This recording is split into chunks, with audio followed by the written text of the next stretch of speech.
Falando ainda sobre essa repercussão das cartas pela democracia, vamos conversar agora com a professora Maíra Goulart, cientista política e coordenadora do Laboratório de Partidos, Eleições e Política Comparada da Universidade Federal Rural do Rio de Janeiro. Professora, seja muito bem-vinda. Boa noite. Oi, gente. Boa noite.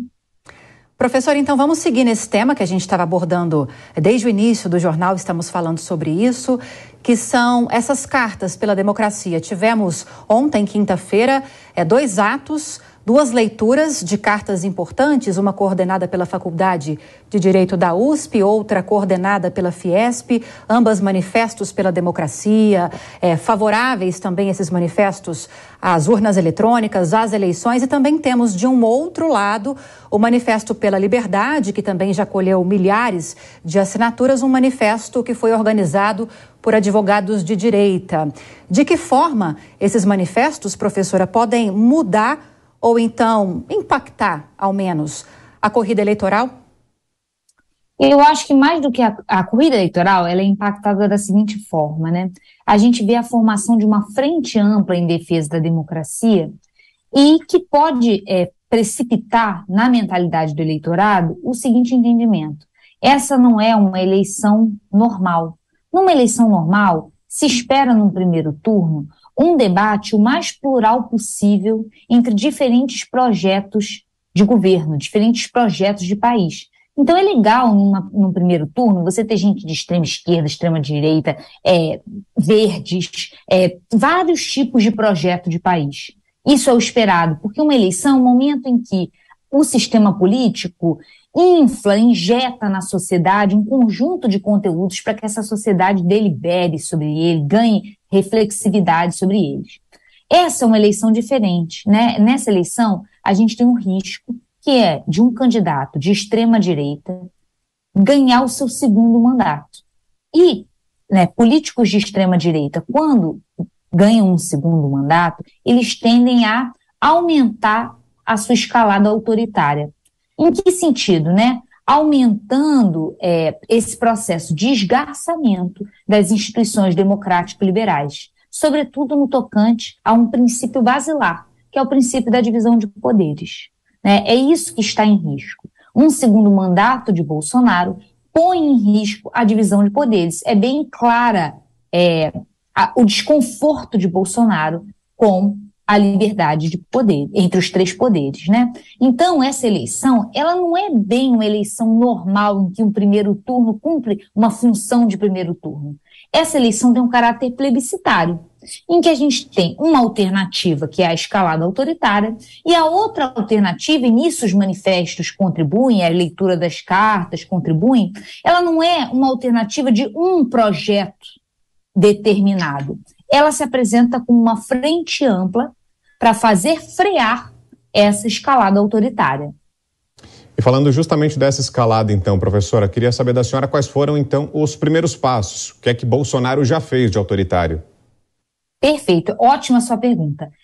A minha pesquisa, ela é sobre a trajetória legislativa de Jair Bolsonaro, sobre seus 7 mandatos consecutivos como deputado federal. E ao longo desses 7 mandatos, se observa uma recorrência temática, que é o elogio à ditadura militar e uma crítica ao sistema democrático liberal.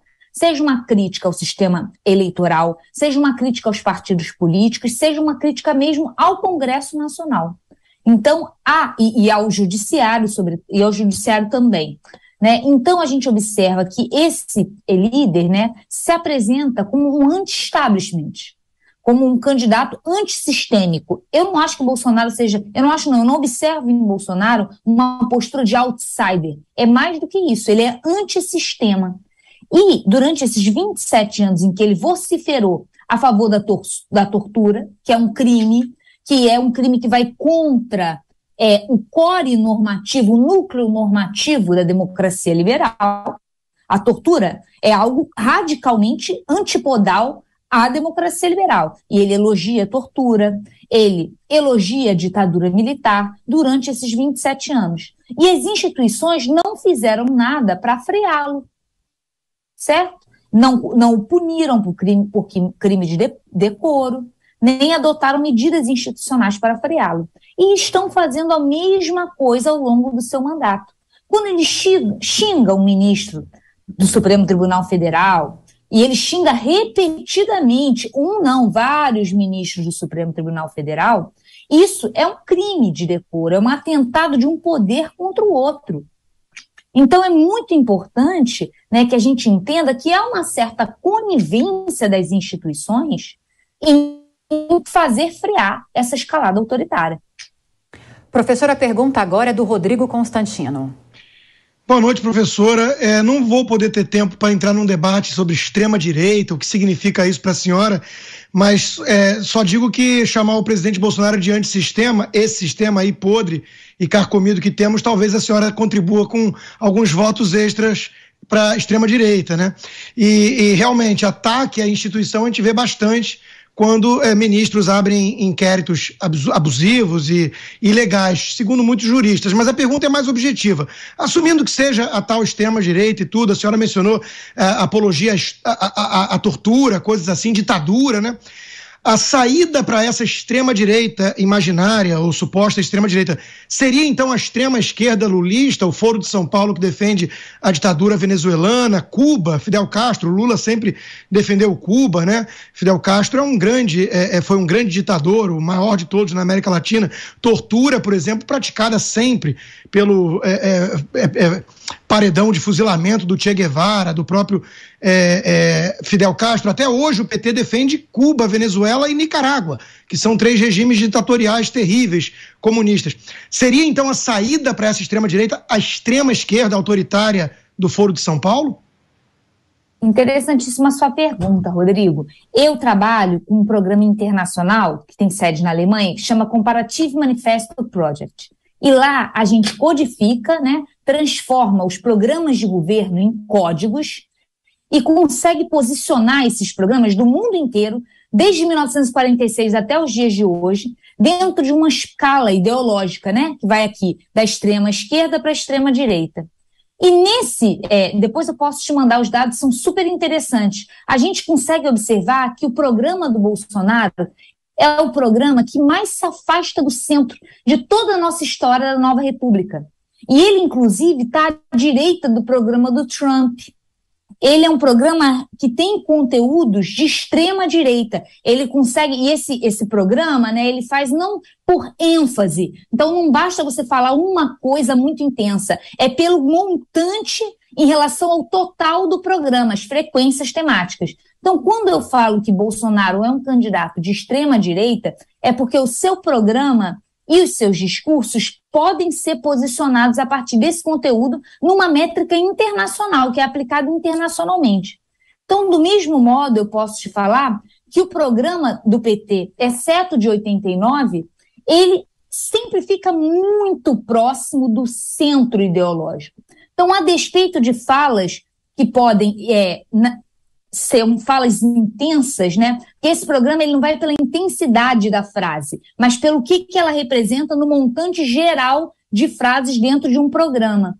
Então, a gente pode situar os programas do PT, do PSDB, eles ficam sempre dentro desse centro, né, do espectro ideológico. E a gente tem na candidatura de Jair Bolsonaro uma candidatura que sai, mais do que qualquer outra da história da Nova República, do centro.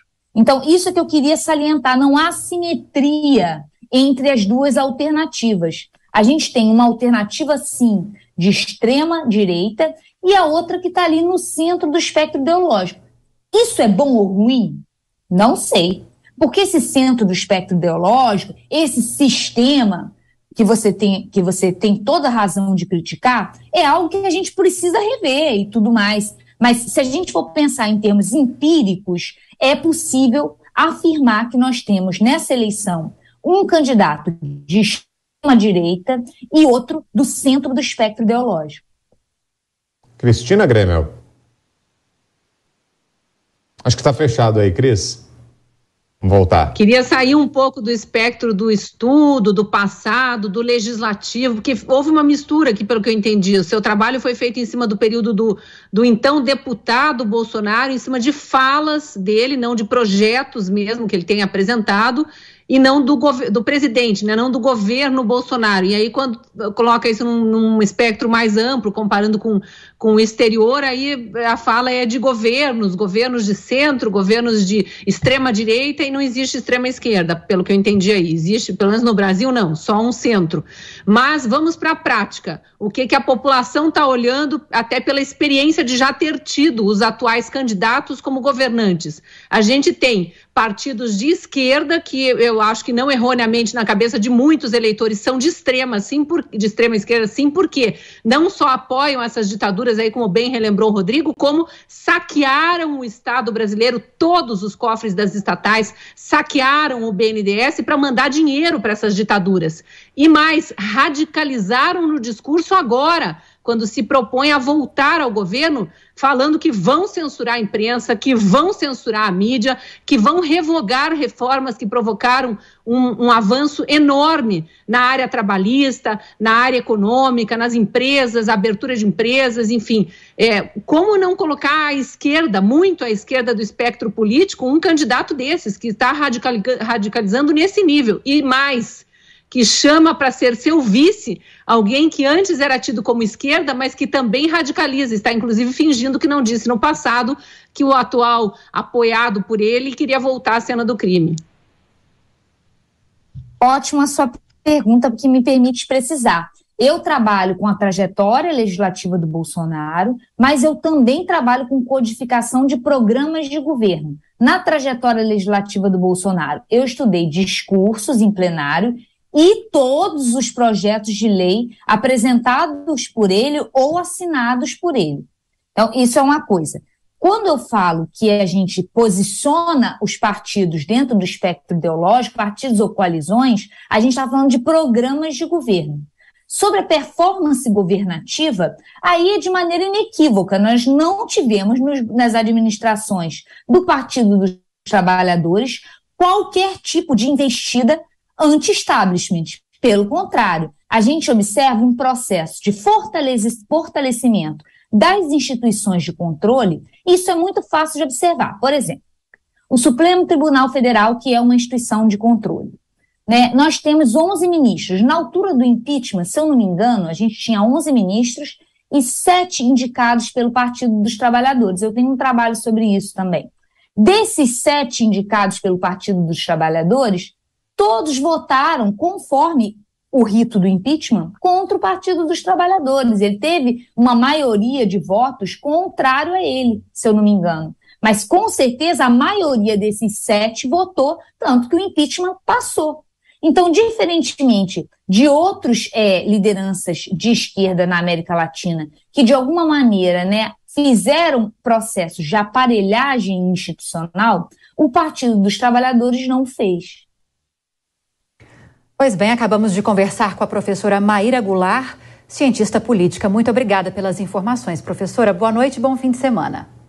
Eu que agradeço. Boa noite e bom final de semana para todo mundo. Foi um prazer.